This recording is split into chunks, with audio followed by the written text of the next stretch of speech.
soon.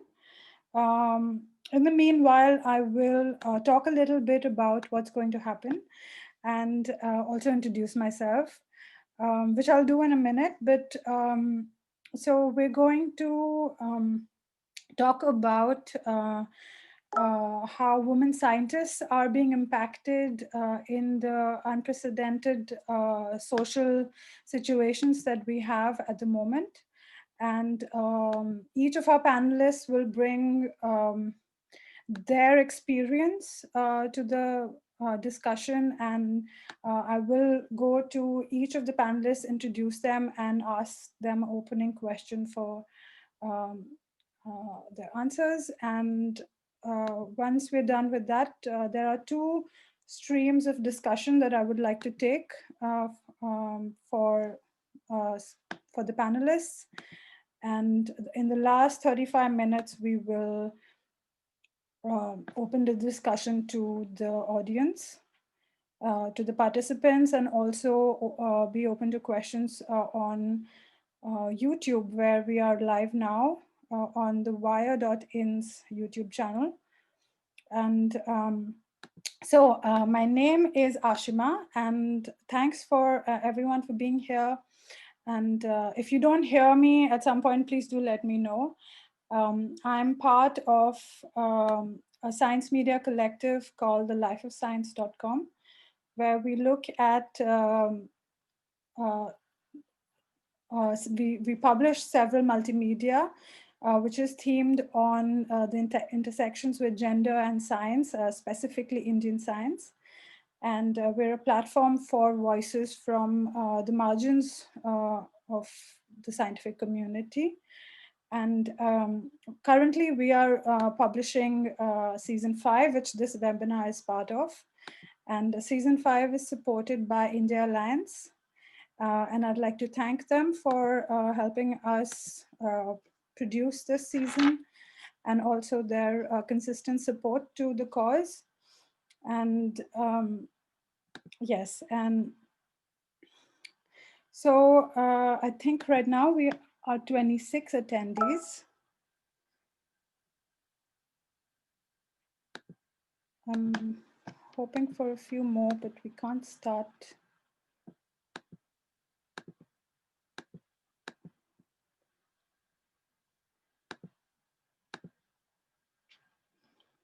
Sorry, I'm also having some trouble figuring out. Yes, great. So what we're discussing here is trying to find out what's happening in Indian science, specifically the experience of women scientists in these new unprecedented social situations that we are now in. And we'll be hearing from our panelists. There are 6 of them, and they will try to help us understand how the pandemic has impacted women in science, specifically in India. And for a few years, maybe a decade, there have been some gains in at least discussions about gender and the low representation of women and other genders in the scientific domain. And what we're hearing from the community and the voices of women in science is that there are these gains are at risk that we've been able to make. And there is several mechanisms where women are now being excluded even more. And we'd like to explore that, and also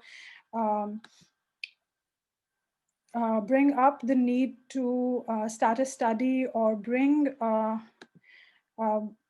some policy changes or some discussion and schemes that can possibly help this vulnerable group. Recently, in May, actually, there were 35 women who wrote in the Times Higher Education, and they talked about several barriers women, and specifically women of color, face in global science. And they said that even though there is existing gender barriers and there are lifelong battles for a place in science, It has left them unprepared for the gendered and racial inequalities that they experience in response to the COVID pandemic. And they say the worst impacts of the coronavirus will undoubtedly be the loss of lives, the collapse of economies, the disruption of humanitarian aid, and the decay of democracies. But they fear, they say, that the hard won progress for women in science will be collateral damage of this crisis. And this is something we cannot afford to do, to go back. And I think it's a very important discussion, and I think a lot of the panelists and also maybe the audience will agree that this discussion should have happened a long time ago on official forums. And yeah, but here we are. So let's get started. We will also, when I introduce the third panelist, look at a small study that we were able to do with our friends at Monk Prayogshala, which is a tally of Indian COVID scientists, which is a gender-wise distribution. But firstly, I'd like to introduce Kritika, who is one of the signatories of the open letter that I read out earlier. And it's titled Women in Science Are Battling Both COVID-19 and the Patriarchy. Kritika is an assistant professor in the Division of Infectious Diseases at the Medical University of South Carolina in Charleston, South Carolina, and an emerging leader and biosecurity fellow at the Johns Hopkins Center for Health Security. She serves in various medical societies that deal with global health security. And she has worked and done research in Southern India to further understand the barriers to care in women living with HIV/AIDS. She's also worked quite a bit in Africa with various infectious diseases. She was the medical director of a 70-bed Ebola treatment unit in Sierra Leone in the 2014 West Africa Ebola outbreak. And during the pandemic, Dr. Kritika Kupali has served as a subject matter expert for the San Francisco Department of Health and was a medical lead in setting up a field hospital for the city. She has also served as an expert witness to the US House of Representatives Financial Services Committee Task Force on Artificial Intelligence about leveraging digital technologies for exposure, non-notifications, and contact tracing that may improve the pandemic response. So welcome, Kritika, and thanks for being here. And we're looking forward to hearing from you. Firstly, I will ask you, what motivated you to co-sign um, this letter that was published in the Times Higher Education? Could you please tell us about it? Sure. First of all, thank you for having me today. I really appreciate being here. I think that when I think back to this letter that we wrote, a number of us who are signatories on this letter, we have been discussing quite a bit in the lead up about how the challenges women were facing during this pandemic, and in particular, how there were a lot of articles being written about how men were the ones who were leading during this pandemic and how they were basically not recognizing the efforts of women. And we felt that that was an extremely important story to tell because, as we all know, women have not just been stepping up in leadership roles during this pandemic, but have been doing so in every way, shape, and form. Additionally, many women also undertake caregiver roles at home. So with that shift as well, it puts extra burden on women. And so we felt like it was very important to make the entire scientific community and public community know about the role women have taken on during this pandemic that maybe is not told as publicly as it should be. Mm-hmm. Right. And did you also, what was the response to this letter? Did you have any tangible comments? Sure. I think the response, as you can imagine with anything like this, was mixed. So there was a lot of positive response, especially from numerous members of the medical and scientific community who definitely do understand the importance of highlighting the role of women during this pandemic and really working to show that there's gender equity. It's really important that we work towards that and not have and not lose all the time and energy that we've spent in advancing the role of women, especially in science. There's going to be people who don't think that these types of issues are important. But I think first and foremost, we live in an age right now where people do really understand that promoting gender equity is important. There was a paper I was recently involved with that, we saw if we looked at coronavirus task force leadership, women only make up 25% of task force leadership. And also in looking at the clinical trial leadership throughout the world, women only make up about a third of clinical trial leadership. So these are not things that we're making up. These are things that are true. And so I think a lot of people see that as well, and they feel that it's important to continue to promote these efforts. Okay, that's really good encouragement then. Yeah, I think in the letter, the part that I shocked me the most was when you talked about the impact on early career scientists. And there was a line that said, the frustrations is almost to the voice of, after this, I'm done, it said. So we'd also like to hear from people starting out in science. And that brings us to our second panelist, who is Robina Amulchandani.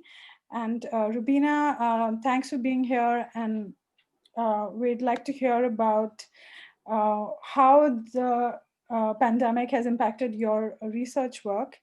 And Robina is a postgrad in clinical research, and she's currently a PhD scholar in clinical research at the Indian Institute of Public Health.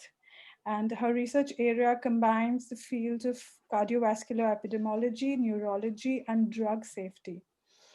She is actively involved in also teaching postgraduate students and health professionals in the ongoing academic programs. Whatever is going on right now, we'd like to hear how your students are doing, Rubina, and her interests lie in non-communicable and communicable disease epidemiology, applied statistics, systemic reviews, data science, and medical writing. And she also takes interest and strongly standing behind intersectional feminism and mental health care. And she has undergone training as a youth mental advocate at Sangat, India. So Rubina, please tell us about how the pandemic has impacted your research work and also other areas of work.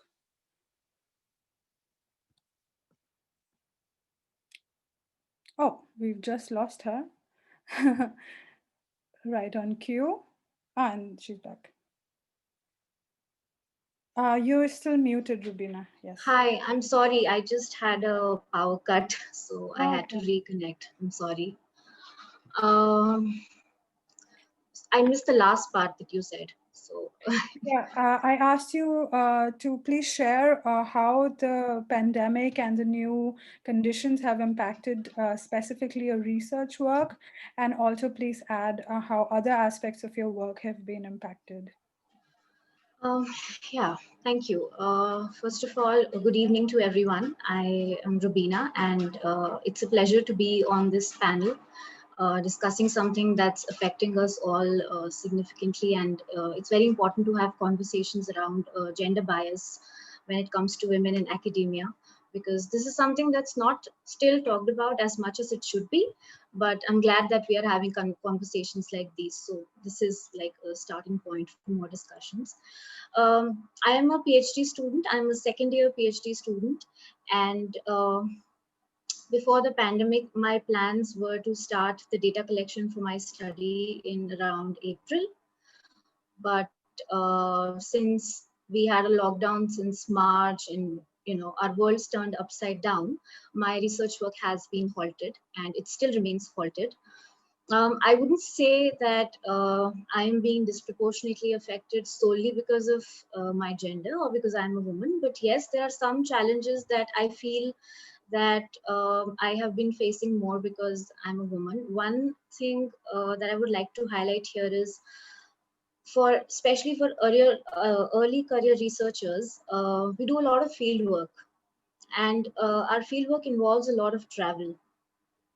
What I noticed in the last few months of the pandemic was that travel has always been somewhat a concern for us, especially I can say for people in Delhi NCR, it's not the safest place to travel, and there are always some restrictions. There are always some concerns at the back of our head when we want to travel, and it's not always to a safe place like a hospital.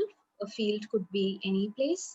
So we already have a set of problems that we have to face as women when we set out for our field work. Now with the pandemic and with some modes of transport getting affected, like personally, if I speak about myself, I mostly depend on the metro for my transport. So that's considered like the safest public transport for women.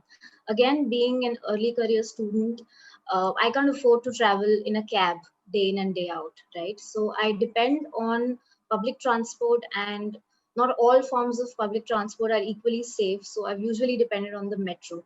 When the lockdown began, the first thing that was shut down was the metro. And my primary concern was that if I am to continue my field work, keeping all the other safety measures in mind pertaining to the pandemic, how am I supposed to go and do it? Because the safest mode of transport that I consider for myself is not available anymore. So I will either have to depend on somebody to pick me and drop me every day, which was anyway difficult because of the pandemic related problems, or I will have to depend on cabs, which came in the last few months. So cabs started flying again since I guess June, but till then even cabs were not there. So transport became a significant problem for me, and it still remains so because the metro has just recently started. I don't even know how it's going to go, and how feasible it will be to travel. So this got me thinking as to, when we talk about safety of women in cities, or safety in terms of travel for women in cities, do we keep these things in mind? Do we think about things? Do we think about these challenges that people would face with regards to their work, with regards to their job? Because not everybody has a desk job that they go sit in an office and work. A lot of us have to go out in the field. We have to step out in different environments. We have to sometimes step out of the city, go towards the outskirts, maybe to village areas.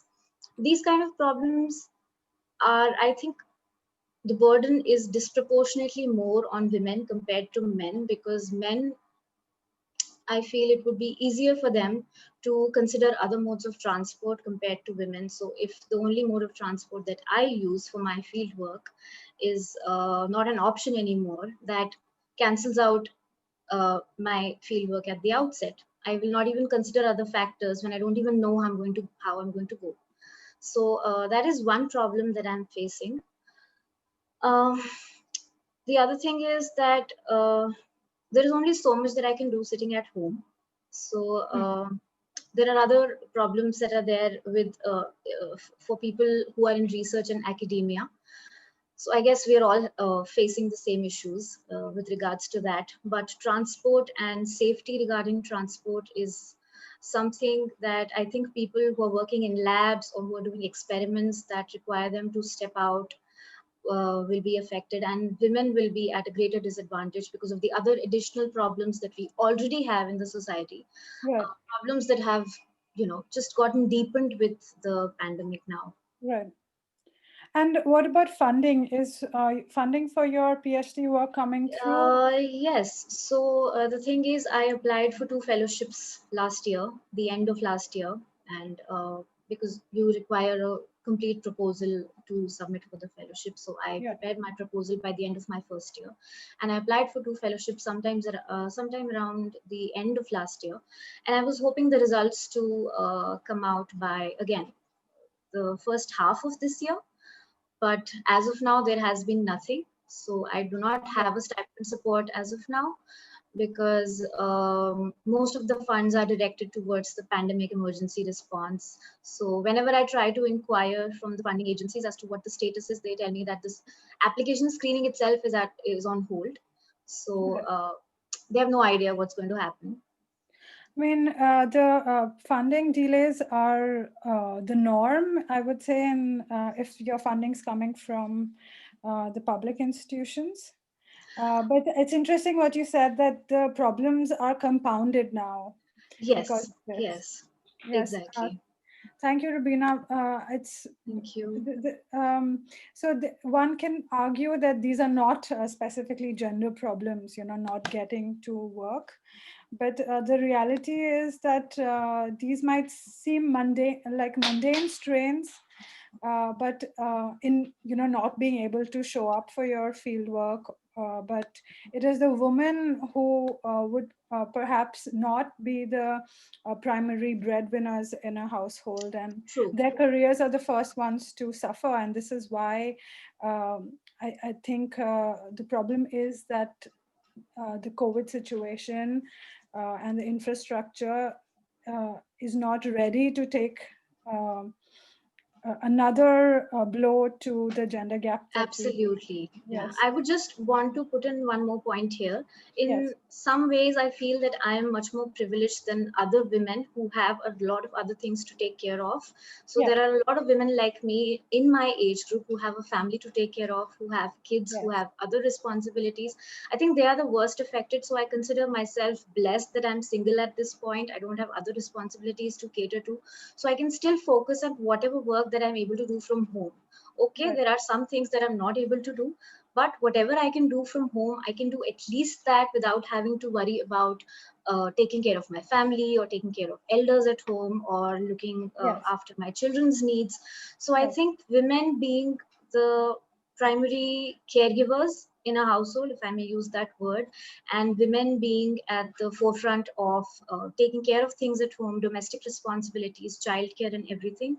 So they are yeah, disproportionately, definitely more affected because of the pandemic, because they're not getting enough time to focus on their work because there is so much else to take care of. But right, at the same time, the assessments and the performance and the deliverables are the same for everybody. So I don't think that's taken very much into consideration by organizations or employers. So everybody is assessed on the same scale.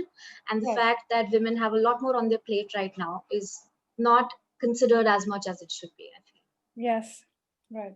So there are these strains, and but we only have these as we know about these as anecdotal hearsay. We're hearing the voices, but while preparing this for this webinar, I looked at a few studies that have happened in Europe and US, which are just number tallies of how many uh, uh, authors of COVID-related papers are uh, men versus women. And we haven't heard of any such study happening in India. So I asked my friends at Mang Prayogshala who if they would do a quick number tally, and thankfully they agreed in the last minute. So I'd like to now go to them and try to find out what they found. And Hansika is a research author at the Department of Psychology at Mang Prayogshala, and she holds a PhD from IIT Bombay in the area of negative creativity, which is also known as how people get good ideas to do bad things. And her research interests lie in cognitive science, social psychology, and behavioral economics. And I will also introduce Aarti because their segment is kind of together. They worked on this tally with each other. And Aarti is a research assistant at the Department of Psychology at Mang Prayogshala, and her research interests lie in social, moral, and political psychology. Hansika and Aarti, thanks for being here, and thank you so much for really doing this work. And could you tell us about the questions that you went after and what did you find? Absolutely. Thanks, Ashima. I'm going to take a second and just Yeah. share my screen here. So you reached out, and first of all, thank you so much to the Life of Science India Alliance, the Wire, for putting this together, and the Life of Science especially for pushing the envelope every single time when we have conversations surrounding gender and science and women in India. So I'm really grateful to be here for that. Ashma reached out to me in the middle of August with this request about how can we know whether there's any data to support or refute the finding that women or rather Indian women scientists working on COVID related manuscripts and COVID related work are being um, underrepresented, or what's the proportion between men and women in Indian output, COVID related output. So Yeah. what we did is a pretty simple exercise. So we scraped data from a bunch of preprint repositories. So preprint repositories are basically places where you put up your work in progress, so they don't necessarily have published articles at all points in time. But if it's a work in progress, or if it's a preprint, or if the researchers or the authors believe that that work is good enough to be read by their peers, they put it up in repositories. And Yeah. we looked at three of those. We looked at Sci Archive, which is basically a repository for psychology related papers, preprints. We looked at Archive, which is for um, physics and the hard sciences in that sense. And then we also looked at Biomed Archive, which is for the biological sciences, biomedical research. And obviously there's a lot more data there, because what our keywords were coronavirus and India, or COVID-19 and India, either in the title or in the abstract of the research. So we wanted to make sure that we were restricting our search, which was undertaken by Boolean search. So we just put this into Sci Archive and Biomed Archive on Boolean, and Aarti actually scraped the data from Archive using a package on R. And essentially what we did was we got a bunch of information about articles, authors, and their affiliation. So what affiliations did the authors have? We got all of this data between December 1st, 2019 and August 13, 2020, which is the exact date that Ashma, you reached out to me, and we started collecting data on that exact day. And our colleagues Urvi Mange and Supriya Bisht basically sat and coded all of this information on the basis of a few variables. So because obviously papers have multiple authors, we coded every author's gender.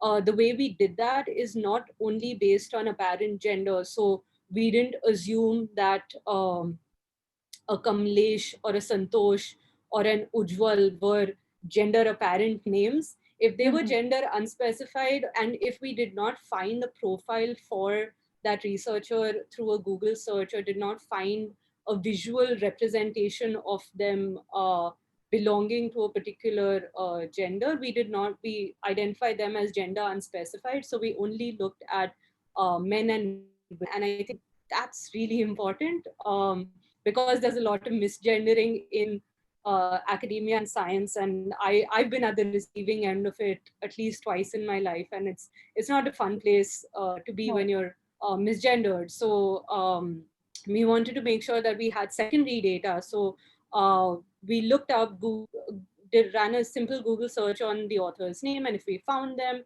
Yeah. we then coded their gender on the basis of their appearance. What we also did is, because we can't necessarily know whether someone who's working on COVID-19 and India as a research topic is necessarily Indian or is necessarily affiliated with an Indian institute, we also coded the affiliations of the authors. So it could be like Kritika, for instance, you are, I suppose, an Indian national, but you're affiliated with a US university. So what we wanted to do is make sure that we have representation of all individuals who have worked on COVID-19 India-related science, but also added in their affiliation. So we did analyses based on that as well. And I'm going to hand over to Aarti to run us through the results. I can keep sharing my screen so you can let me know when to move on to the next slide. This is good. Ashima, thanks for having us. Um, so the first archive is the archive where there are preprints on physics, maths, computer science, quantitative bio, and these areas. And we saw that a large number of, you can see that a large number of them are men. The men is coded in yellow and the women are in blue. Yeah, in the next slide, we have data from biology and medical sciences. So we had a total of 5,645 authors. And again, men were overrepresented here. About 70% of the authors were men. And in the next, in psychology, that's the next slide. Yeah, we had a total of only 26 authors, and there was a slight overrepresentation of women here, and we can discuss this later if we have time. And the next thing that we did was code for institutions. In archive, a large number of institutions were Indian.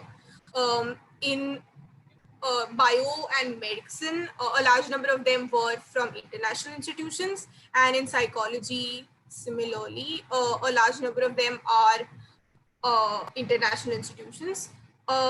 Then what we did was basically create like a base rates where we counted the number of women and divided them by men, the number of men, and you can see that psychology has the greatest number of women, but you can also see how badly underrepresented women are in hard sciences, where we had data from archive. And the next thing that we did was basically also look at the average number of authors per publication, which is basically the total number of authors, and we divided with total number of publications. And again, you can see how misrepresented women are in archive. Yeah, that's basically what we did. Right. And I mean, according to the official numbers, biology, epidemiology, and also medicine, these are not spaces that we find very less number of women compared to men. It's almost the same. And so here we can, if you go to the last slide, I think that's the most illustrative. Could one of you tell us like how you would conclude this little study? So when we look at the base rates of women faculty in biomed and archive, it's really poor there as well. So I think physics has about 7% faculty, chemistry, something like that. And biomed also has about 23-ish. So it is kind of reflective of that, but that's not really saying a lot because that's like a really small number to begin with. So yeah. I think I just want to, sorry, Ashima, I think I just wanted to add that another place where this study can go is we didn't really code for how many women were first authors and how many men were first authors. And I think that that's a very important addition and extension to this work, because first authors are supposed to bear the load of publication, and even though this wasn't published work in that sense, they are preprints, but I think it would be a telling number in that case when women versus men were first author or not. And I just wanted to point out that yes, psychology looks like a great representation for women, but there were just 14 women and 12 men. So it's a bit lopsided. Right. Yeah, and we can discuss so psychology in general, what is the pattern in other countries as well if we have time. But Okay. basically, the idea is that a lot of leadership positions and senior faculty are men. So Okay. All right. Thanks for this. So what we can see is that not many women are at least publishing in the last few months as compared to men. And this might be a result of the strains that we discussed with Robina and Krutika. From here, I'd like to introduce Gagandeep, who is also here with us today. And Gagandeep is the first woman from India to be elected a Fellow of the Royal Society. She's also the first Indian woman to be elected to Fellowship of the American Academy of Microbiology. And she is the only physician scientist to receive the Infosys Award in the Life Sciences category. Gagandeep Kang received her training in medicine and microbiology at the Christian Medical College in Vellore, and where she is now professor. And she works on enteric infections in children, particularly on transmission and immune responses, in order to design effective interventions. Current studies include active hospital and community-based surveillance and clinical trials of new and existing vaccines. And I know that she has worked a little bit on the COVID efforts also. And welcome, Gagandeep, and thanks for being here. And please share with us your view of how you see how your work has been impacted and if this experience has been gendered, and how do you see your students or the people that you work with, specifically those early career women who might have other responsibilities other than just their research. How do you see the current situation? Thanks for having me here, Ashima. Maybe I'll start with telling you about a phone call that I got in May from Sindhu, who is an assistant professor of community health who works with me. So we are doing a study on typhoid vaccine, in fact. And what we are doing in this study is immunizing children at about 9 months of age with the typhoid vaccine in order to study their immune response. We are interested in the microbiome, and we are interested in nutrition, and we want to see how these affect the child's response to typhoid vaccine. That means when we include a child in the study, we actually include them pretty much as soon as they're born, even though the intervention, which is the vaccination, is going to happen 10 months from then. Because you have to get a feeding history, you need to know how long kids are breastfed, you need to know when they are weaned, you need to collect samples from them. And then finally, you come to the point where you give them the vaccine, and then you follow them up after the vaccine has been given. So there we are doing this study in our community, and things are going pretty well. And then the lockdown happens. So now you have invested 2 years in doing the study and building the cohort and following up the kids. And now suddenly you can't move out.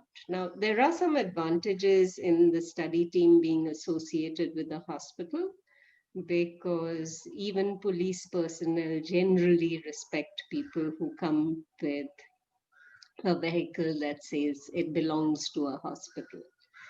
But sometimes when kids move around, or if they're not in an area that is close to where we are working, you can wind up with issues. So this phone call from Sindhu was, ma'am, they are beating up our field workers, literally, because the field workers were trying to bring a child in for a blood draw so that this critical sample for this child would not be missed. And the police were not happy with the idea of people going into a containment zone and trying to bring a child out of that. So this is not gender specific, but if I look at my field teams have people of all kinds of backgrounds, all kinds of genders, and I can see what's happening to them. Within our field team, we've had people having to deal with domestic violence. We've had people having to deal with the fact that they couldn't get out of containment zones to get their salaries at a time. We decided we were going to keep everybody on, obviously, but if you're paid in cash, then it becomes very difficult to access that if you are in a certain location.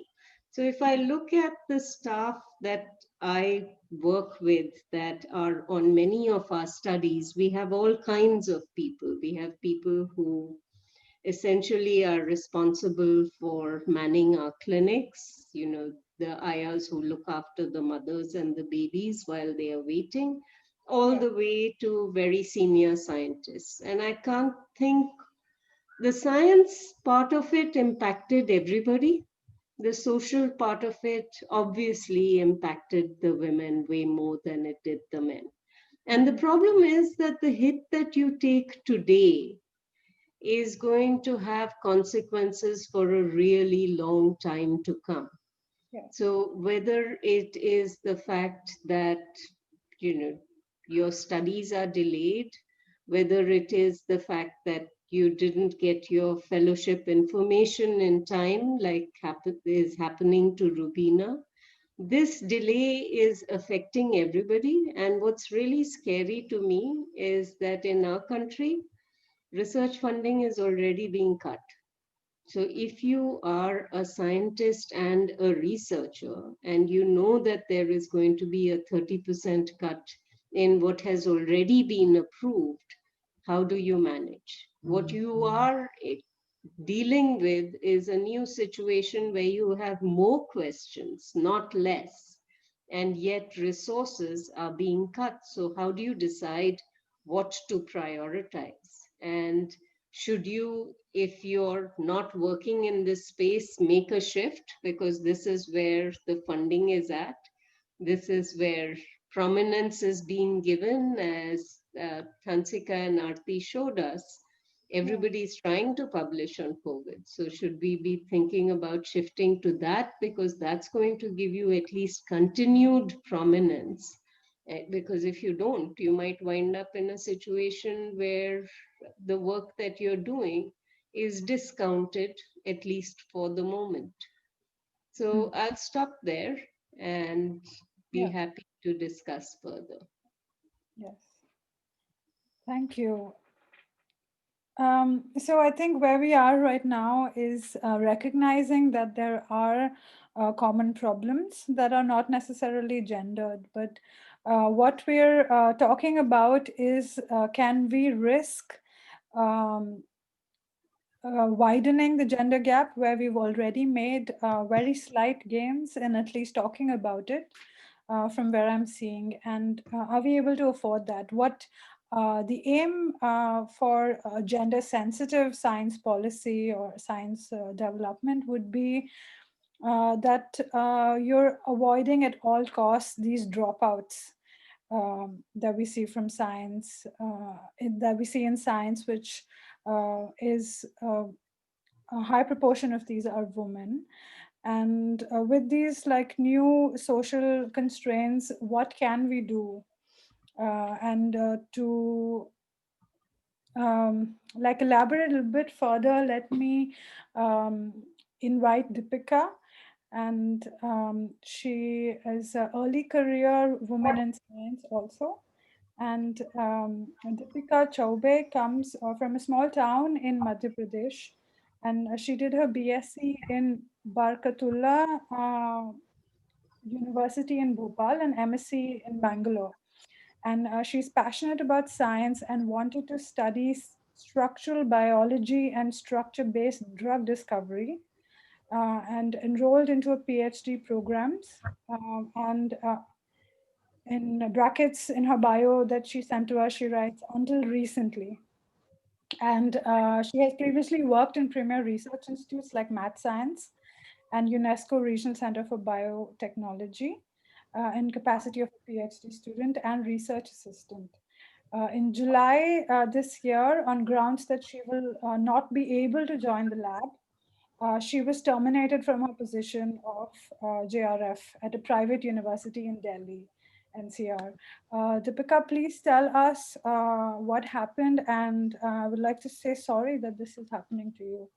And can you please tell us how you feel now and what are your plans? Um, Hi everybody. So yeah, this is something that unfortunate thing happened to me recently, but I'm sort of after like 3 years after my post graduation since 2016, I have been rejected so many times. Now I'm sort of on a personal level, I don't feel it that much, meaning the brunt of it. Otherwise, it's pretty shocking that in the middle of a pandemic, when you're thinking like, okay, you're if at all if you contract COVID to to get tested maybe 4 5 6 times, you need a huge amount, which on my salary or my stipend I cannot afford. Okay, in middle of that, my guide tells me that Deepika, in June, nationwide lockdown has ended, and you have not made any special, meaning any significant efforts on your side. Although he had been trying to get me to the lab for quite some time, and so I had not been able to join. So if you are not able to join, I'll have to deregister you from the position, which is also very different from the thing that he told me earlier, that the sanctioned fund for my project from DST Nano Mission is not has been, meaning it's been approved for so many years, because it was approved very quickly, but he had not received the funds in March. That was one thing, and he suggested that I do not pay you till October, and since no lab work is being done, so it's also okay if he does not pay me. That's one thing. And later on they go full all blown, I mean, it just hits the roof, that they're just I learned it the day I tried to log into my official mail ID, that I have been re-registered from it. So it was very shocking, and it was just unfair on their part. Okay, and so that's basically what happened. Meaning, I should tell you here that he is actually a um, very good as a scientist. He is also an early Okay. researcher. So, but this is just too much. And it's not only me. There's also one more person who also happens to be a woman, and she was actually a postdoctoral fellow in some other lab in the same place. She was also deregistered from her project like overnight. Like they told us from Monday you don't have to work. So that is something I have to, meaning I also brought to their notice.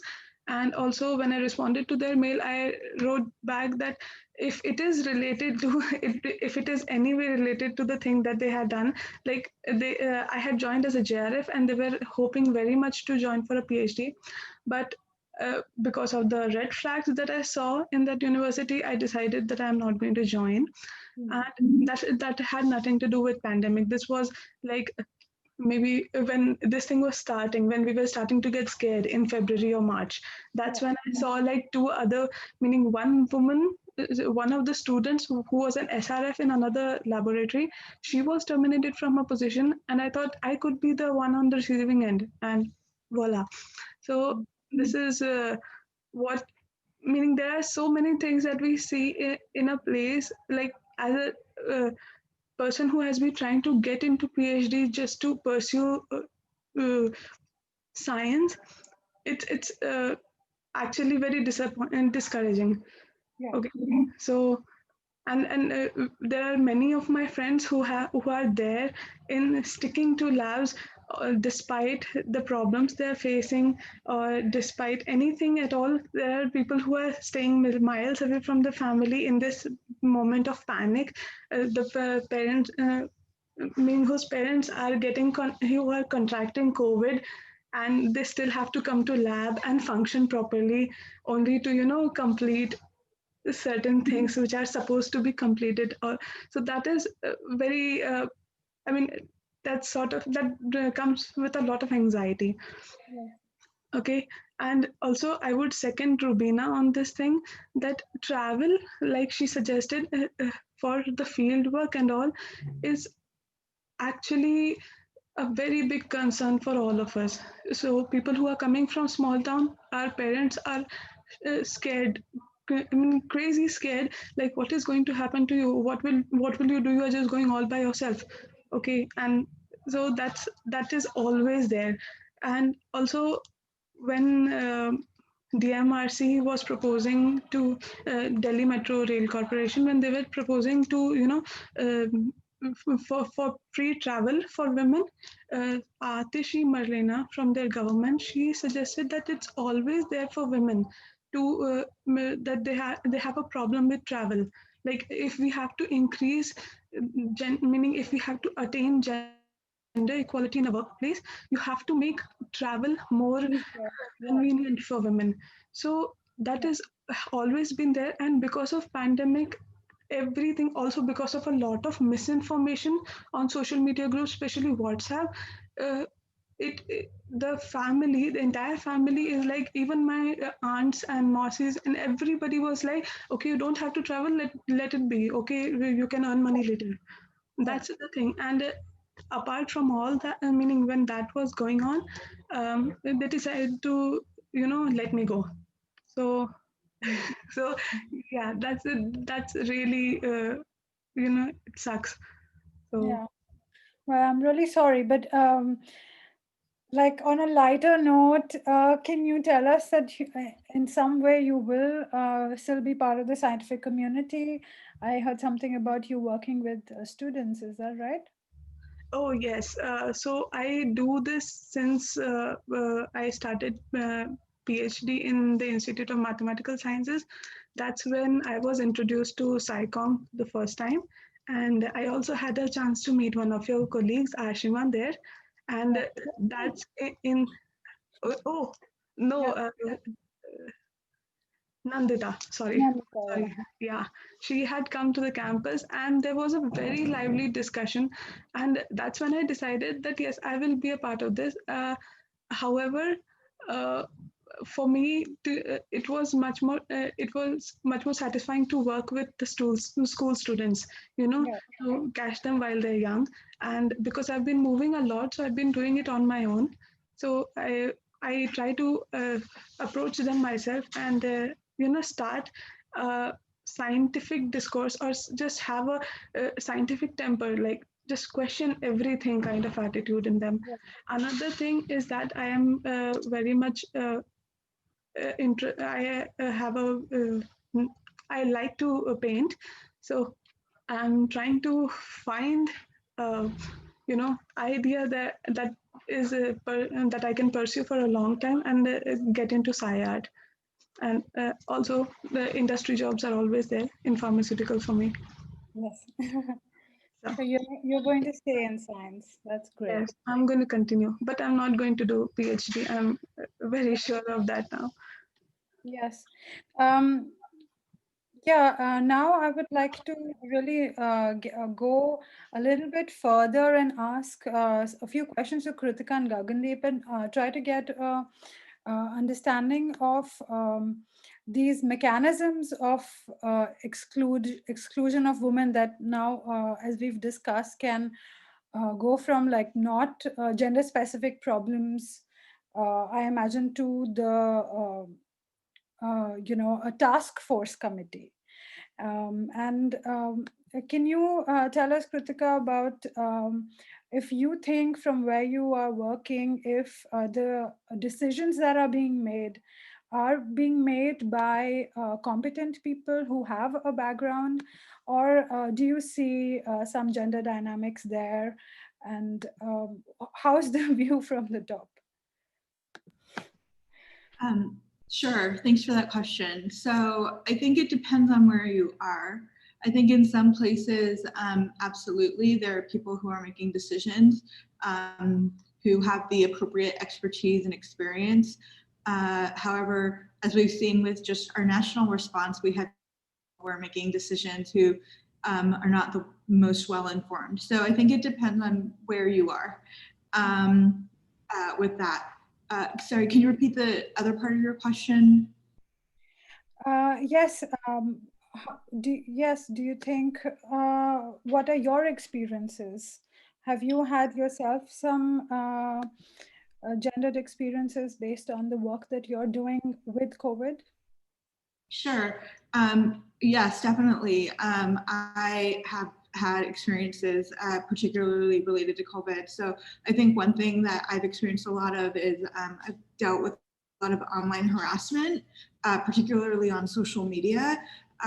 So when the outbreak first was declared at the end of December, beginning of January, I was not terribly active on social media. I didn't have a huge social media following. As the outbreaks continue to progress, that's increased. And I definitely have had to deal with a lot of harassment and negative problems on social media. I also think that, again, you know, there are situations where I do see men who have been promoted who maybe don't have as well experience as maybe have just as good, if not better experience. And I'm not just talking about myself, I'm talking about other women. I luckily have been fortunate in certain areas to get some really wonderful opportunities. And I try as hard as I can to also bring along other women that I work with. So if I get asked to do an interview or if I get asked to for other references, I always try to refer other women in science and particularly women of color for the reporters or whoever else to speak with. Yeah. And I think that's really important in these types of situations, is to have women who support women. Yeah. Yes, and Gagandeep, same question for you. I will repeat it. Do you think that women are making decisions that are related to handling the COVID pandemic at a national level? And do you see any unqualified researchers receiving the newly available COVID funding that should go to the people who are already working in this? And another part of this question is, do you see that women are doing a lot of the support work and not really taking the decisions, but enabling decision makers? Do you have that experience, or would you like to comment? So this isn't exclusive to COVID. Come on. No, there are always women are going to be sidelined. That's what we've kind of gotten used to. And I think to some extent, you know, you have to push yourself forward. It may not be something that you're necessarily comfortable with. We tend to doubt ourselves much more. We tend not to put ourselves forward. But that's not going to work. Someone is not standing there to pull you out and make you do things. If that happens, you're really lucky. So the way I do it, I, never form a committee that does not have women on it. I think we don't measure the things that really matter. And until you start measuring how much of a role gender is playing at every level, that is going to continue to happen. You should not have committees with women not on them. You should look at leadership of committees, chairs of committees, see who's there. Leadership of departments, chairs of departments. There has to be. I don't like quota systems, but I don't see the needle being moved without a quota system here. And I think it's really important because as soon as you start to look around in any field, people will say, oh, there aren't qualified women in that field. Well, take a look, take a really good look, and you'll find that there are women everywhere. So if you insist that you will not have a meeting that does not have representation of women, not as representatives, but to recognize how qualified and competent they really are, that's not going to happen. So I think it needs to go both ways. People who are in senior positions need to ensure that there are women at the table, at every table. And women also need to learn that the old boys network is not just going to go away because we make noise about it. We actually have to push ourselves. We actually have to get out of our comfort zones and make sure that we are heard. Yeah. Well, the things that you said should happen, but are they happening right now in India? It's a yes or no question. It never happens in India any differently for COVID than for anything else. We have isolated examples of situations and places where women are recognized and do well. But if we look at the bigger picture, you mentioned the funding, the project grants. Are incompetent people getting those project grants? Yes, of course they are. But it's not just for COVID. This is something that happens because, you know, this man knows that man and supports and promotes him. And our networks are so small as women that there are very few women in our fields that we can directly support. So you can support junior people as much as possible. You can sit on committees. You can make sure that women are considered for positions, for awards. And I try to do all of that. But the number of women that there are in my position, I look around and I can't really see them.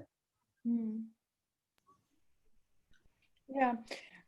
Thanks for that. I want to ask Robina and Deepika soon about what would be something that helps them. Like what would be in this situation, what is that they need? But before that, I want to go back to Kritika and ask her, since Kritika, you have experience with previous infectious diseases and handling these.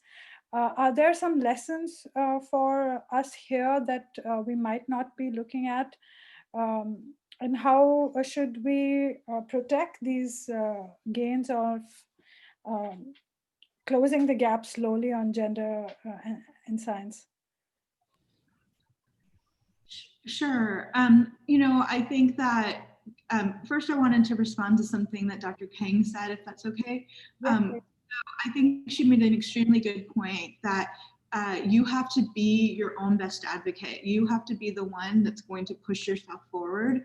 I have also found that, at least for myself throughout my career, you know, there's not going to be anybody else that's going to sit there and help push you forward. There might be people you can talk to, but at the end of the day, you have to be your own best advocate. And I think particularly for women, you know, we have to be 10 times more aggressive, 10 times more willing to put ourselves forward. And we are socialized not to necessarily do those things. So it might feel uncomfortable, but it's something that you have to start getting used to doing. And I think the younger you are when you start doing that, the better.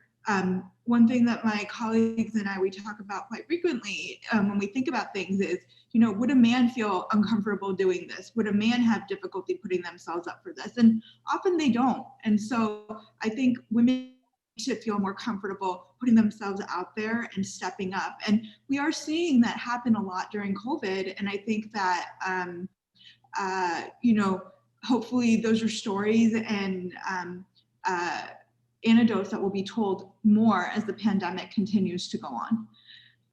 So that was what I wanted to respond to. And then I think, you know, when it comes to what we can learn from the pandemic right now, and also just thinking about other outbreaks I've been involved with, I do think what is very important, especially in India right now, given the large number of infections we're seeing per day and case rates soaring, is we really do need to understand the role of women in India in regards to this pandemic. You know, like I said, we've talked about a little bit more. We've talked a lot about how women tend to be take on more caregiving roles during the pandemic, and how is that driving transmission? What is that doing? I think that those are all things we need to understand. We also need to understand how this is affecting things like gender-based violence. We know that there's been increases in gender-based violence in other parts of the world. How is that affecting what we're seeing in India? So I think there are definitely a lot of things that can be learned in this pandemic, and we need to think about how to understand that a little bit better, particularly in India, because one of my fears is as we continue to see the case rates continue to skyrocket in India, is that the pandemic is going to continue to get worse unless we're able to figure out how to effectively contain the virus. Yes. Thank you. We definitely need to do that. But my hope is that, women need to show up more and need to do a lot more. But is there also somebody we can hold accountable? And is there something institutions themselves can do? For example, there were already studies, like tallies of people who are productive in research, etc., that happened in US and Europe. We haven't seen any of those studies. Yet I know that the DSC had a discussion about women scientists impacted by COVID. There was a press release that we received, but there were no more details. I also went to them and asked them, like, I'd like to know who was part of this, and there was no real outcome of this. So we know at least that they are looking at it and having a discussion about it, but as always, it's not very transparent to see what happened in these discussions. But also I'm egging towards like what government funding bodies can do. So there are examples in the US where they're offering flexibility temporarily in light of the COVID situation for tenure as well as funding. And I'm not sure if this has happened in any measure in India. And also there are funding bodies that are also becoming flexible to providing more funding or more time to do the work, to go towards, to give women more time and more flexibility to be able to do science. And so in similar lines, Deepika and Robina, what would you need from an institution that would help you in this time? Robina, Yeah. The funding issues that I spoke about, and then Deepika also shared her experiences. They may not be, they may not have, gender bias may not specifically be a reason for them, because I'm sure there are other people also facing the same issues. But what we need to really look at is the fact that women already have, it's more challenging for them to prove their self-worth. We are always, standards are set higher for us. We have to keep asking for what we rightfully deserve. So our path is already tougher than men. The first is we need to acknowledge that it's tougher for us compared to men to reach the same position.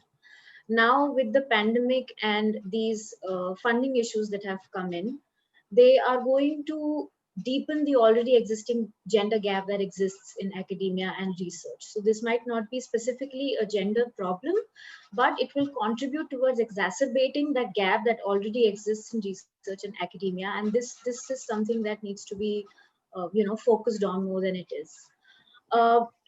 Institutions, I think I'm very lucky to have a very supportive group of guides and co-guides and a doctoral committee that is very encouraging. And I've never felt any of these things while working with my seniors.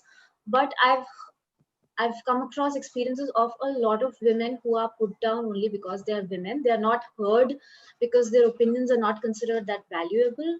They are not given those positions which should be rightfully theirs because they deserve them, because they have the potential, the capability.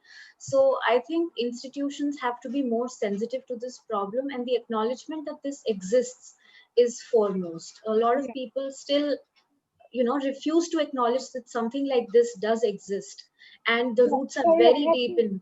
I have to cut you off and go to Sure, Deepika because now I'm sure. kind of running towards time. Yeah. Deepika, please.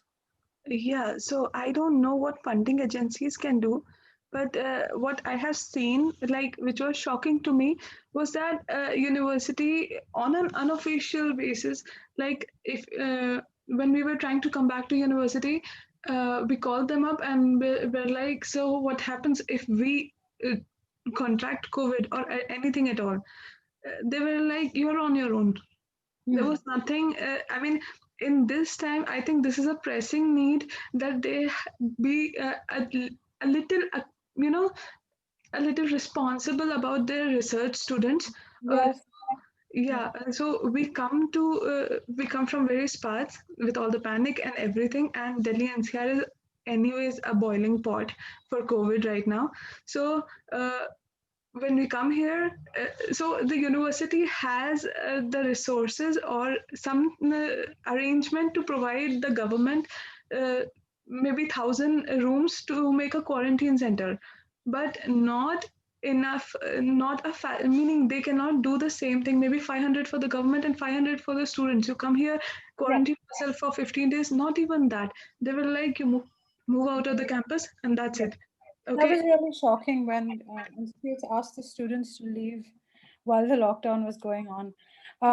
So I have one last from my side questions for our psychologists, psychology experts, and then we will move to the audience question that we're already are being put out there for me to read out. So Hansika and Aarti, I'd like to ask you about the media perception of how the pandemic is being reported. I know that previously you have looked at, the reading of gender in several movies and films. And do you have any comments about how are we platforming women who are working in COVID? Or do you see absence of that? And do you think as in social psychology, are we ready to acknowledge that women are also scientists and women are also people who are working at this grave problem that we have? So if Aarti doesn't mind, I'll go first. I think, Ashma, the popular media portrayal is something that aligns very closely with Bollywood, where the nurse is a woman but the doctor is a man, and that isn't necessarily true at all. At all. And I don't think there are adequate media representations in that sense of women as doctors to begin with, or women in medical professions beyond just nursing or in supplementary care roles. So as a function of that, despite there being evidence of women doctors who are at the front line in the fight against COVID, I don't think that that's being adequately represented right now, and that's a systemic issue that isn't that hasn't come up because of COVID. None of these things have come up because of COVID. They've just been highlighted and exacerbated, as Robina said, because of COVID. So I think that's my take on media representations. Yes. Aarti, do you want to add? Yeah, and it's not just the doctors who are doing the main kind of work, especially during a pandemic. There are a lot of community health professionals. There are like nurses also who have to work. And I mean, we don't really see a lot of media attention being paid to them for doing, like, basically they have to go and work like day in and day out. They don't have any kind of respite. So, and this is not, again, necessarily true for just COVID, but Yeah. right now it's essential that we do acknowledge that. Yes, just a lifeofscience.com media plugin. We, as always, took up the responsibility to do this, and we have a zine that's out that Ipsa, me, and Nandita worked on. Please have a look at it. It's about the frontline women who are fighting the fight. So thanks all the panelists for your comments. I will now take up some questions. The first question is from Geeta Chadda, and this is for all the panelists. Please let me know who would like to answer. She asks, what do the panelists think about the idea that the pandemic is a time for becoming more creative? Yes, Dr. Kang, please. Creativity needs time. If you have the time, yeah, sure, and the space. And that can be really hard to find when you have additional responsibilities and not fewer. So this is, that kind of thing is a luxury, and perhaps some people had it, but I doubt that the bulk of women had it. Oh. Hansika, do you want to add something about creativity in this time? Yeah, I am a creativity researcher, so that's what I study for a living. And I think in terms of, I absolutely concur with Dr. Kang when she says that creativity needs time and ideas need incubation and things like that. And that's something that many women scientists and otherwise cannot afford at a time like this. However, um, apart from the COVIDization of research, I think there's a lot of creativity that is being and that's coming up in terms of academic productivity, including the methodologies that are being used to ensure that data collection for those of us who are fortunate to collect data at such a time. There are great innovations being made methodologically, where, for instance, on Twitter, I read of someone collecting data from infants over Zoom and making sure that the Indian term of jugaad was being used to its fullest in terms of figuring out how we can sustain academic productivity even at a time like this. Right. So the second question comes from someone anonymous. I'd like Kritika to answer it because I think she's in the best position. And the question is, on the surface in India, it seems that women have been at the forefront of the COVID pandemic, with many institute leaders, public health figures, nurses, scientists being women. Are we then at a better position than the Western world? So thank you for that question. I really think that in many ways, India has made more progress than the Western world, in the sense that you guys have had female leaders, you guys have women leading in all aspects of society.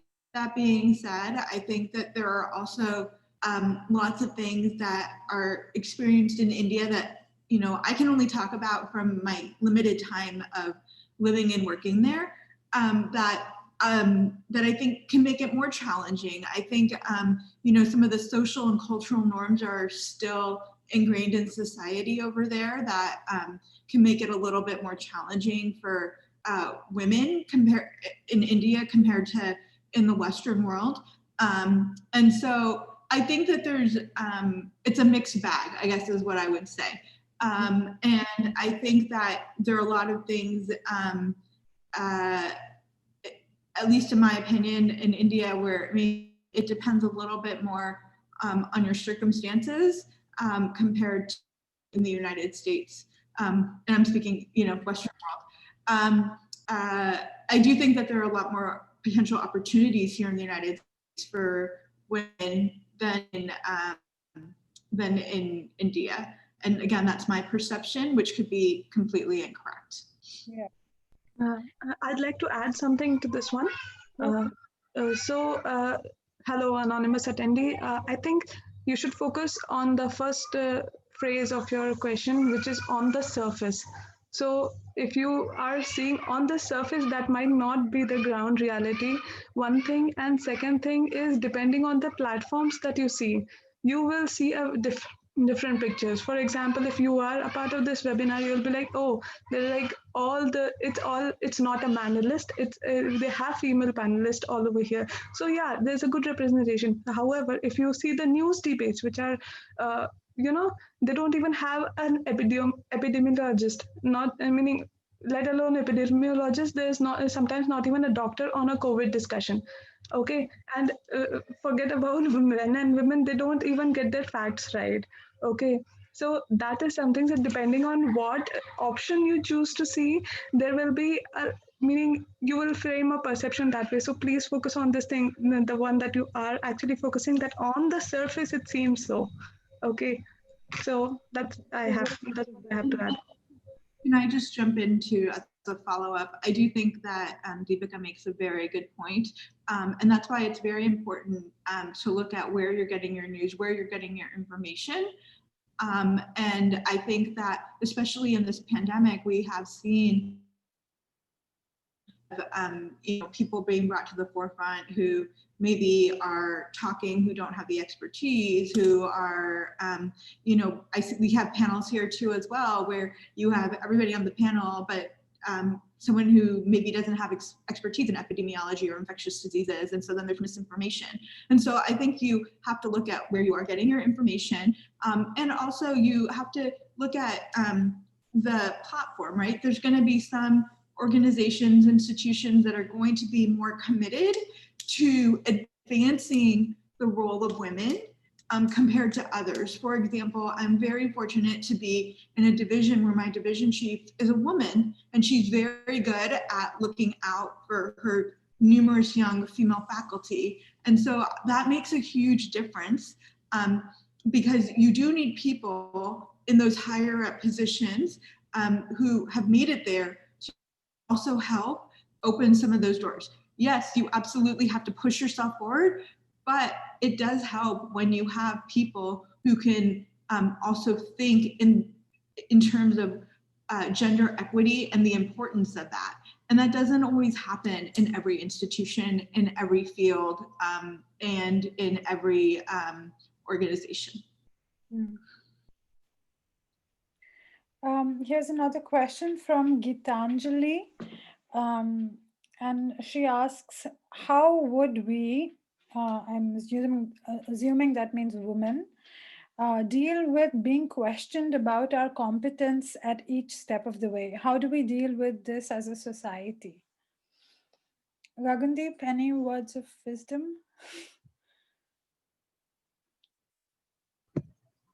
Grow a thicker skin. Okay. It's not simple. It hurts. It makes you angry that when you are obviously competent, it is questioned for you so much more than it is questioned for anybody else. You have to prove yourself again and again and again, and it gets tiring after a while. But there are no easy solutions to this, and competence will continue to be questioned. It will take a long time, and sometimes when you find good mentors, good people who recognize the quality that you bring to the table, hang on to those, because they are the ones who will support you, will promote you. And it's really important to make sure that if somebody recognizes your quality, you align yourself, ally yourself with them. That's important. That's how networks get built. And at least you'll have some positive reinforcement when all the naysayers are out there. Can I jump in? Yes, please, Kritika. So I think the other thing that's very important is I think everybody, particularly women and women of color, definitely get their confidence questioned more often than men. And I think that, yes, having networks of people as you continue to grow and establish yourself in your field are very important to develop, and that will help with opportunities. I will say that, you know, throughout my career, I have had people doubt me, question me, not believe in me. And I will say one of the best feelings is when you continue to push on and persevere. There's no better feeling than doing well because you believed in yourself. And I will tell you that that's one of the messages that I continue to also tell my students, my residents, my fellows, is that you know, there's always going to be doubters out there at every step of the way. You have to continue to believe in yourself and continue to push yourself forward. I'd just like to add a little bit here. Yeah. Like I've had this experience a lot of time on social platforms where I'm studying epidemiology, and there are times that people come on and they start explaining things to me that I read and that I teach. And only because they think a woman is not supposed to know, and she's not supposed to know what she's talking about. So I think they find it easier to pull somebody down if they see it's a woman. And women, I think, especially women from our country, the way we've been brought up and the social conditioning that surrounds us, we have that tendency to second guess ourselves sometimes. So we actually start doubting ourselves in a lot of situations. Maybe that's not true for all, but that's definitely something that I see in me and in a lot of other people and other women around. So what I have learned in the last few years, especially connecting with people online, is just to hold my ground and be confident about myself and be confident about what I know and what I understand. It's not arrogance, it's just stating things as they are. And just like Dr. Kang said, and the others have put in, it's very important to keep pushing through and hold your ground and ultimately let your work do the talking. So it is not going to change anytime soon. People are still going to question us, and people are still going to doubt our competencies. But we have to continuously try to get our voices heard and continue to speak and be vocal about things that matter to us, about things we know about. And someday we can hope that this will get better, but the key is to just, you know, keep at it and not get bogged down by these things. Yeah, thanks, Robina. I really appreciate your background in mental health for this. And I have two more questions, and then I'd like to conclude. The next question is coming from Nimita Pandey, and they're asking, will a long forced break cause a generation of young women scientists to drop out from science? And she says, I have been talking to PhD students in institutes, and it's saddening. Seems that the leaky pipeline is likely to leak even more. Comments from the panel?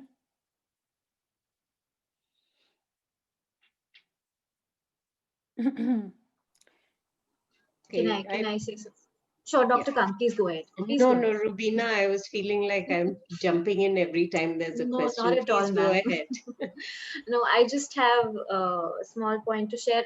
We are early career researchers, and we are at the beginning of a career in research and science. And things like these and challenges that have deepened the problems that already exist are definitely going to affect our careers. I mean, I think I'm fortunate that I have not been impacted as much as others have. Like Deepika has had a very challenging experience, and at this stage of our career, it's very important that funding agencies and institutions understand our problems and look for ways to incentivize us, not just with money, but I think they need to look for ways to make sure that we don't um, lose the battle even before we begin, if I can put it that way. Yeah. So I think we are at a very crucial stage of our lives, and say for senior researchers, it might be easier to shift to COVID related research because it's better, because the funds are directed that way.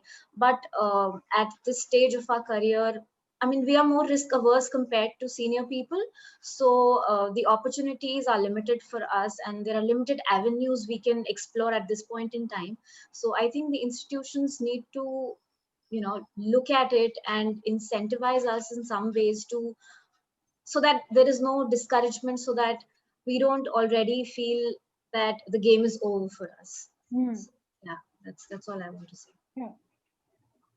Do you want to add something, Dr. Kang, or should we move on? No, please go ahead. Okay. So last question, and then I have to really close. And this question is there any sort of patriarchal mechanism that's coming into the way of women doing research work? Or is it a very generic thing that's happening in the wake of pandemic? I think the answer to the question would nicely conclude this. Dr. Kang, do you want to have a go at it? Is this patriarchy or is this just general strains of the pandemic? I think it's a combination.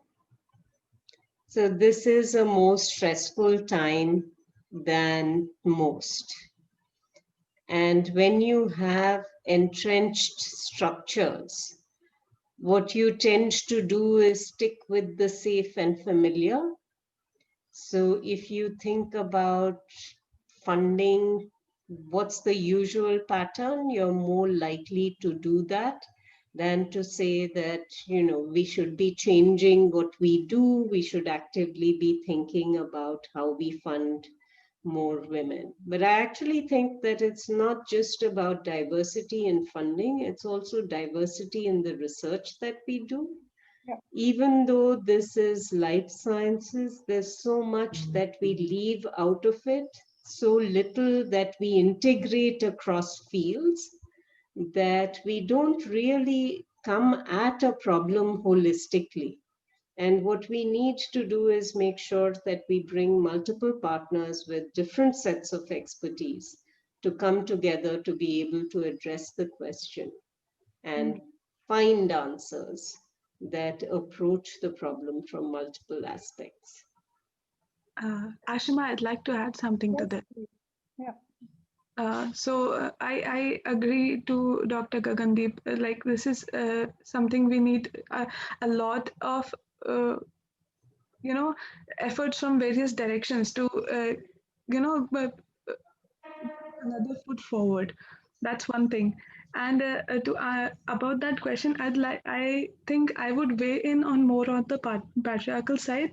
In the Q&A, somebody called Kohinoor Darda also has something which I think is along the same lines. I think there's a great imbalance also in the house for women working in the house, something like that. Yes, I think that whatever translates to workplace also comes from where your colleagues have had their upbringing from, and where you are coming from, all of those things. So yeah, the same thing, like I think Robina said, that we tend to apologize, and we actually apologize more often, and we are like, okay, there's always a second thought that yeah, maybe I'm wrong, let me see what this thing, meaning something else. You are always doubting yourself. So yes, that is a translation of patriarchy on certain level, but uh, that's why you have to push it harder. Okay, work 10 times harder, like Dr. Kritika said, to just remove this thing from the picture, meaning, Yeah. or diminish it from the picture. Yes, thanks. That's nicely concludes it.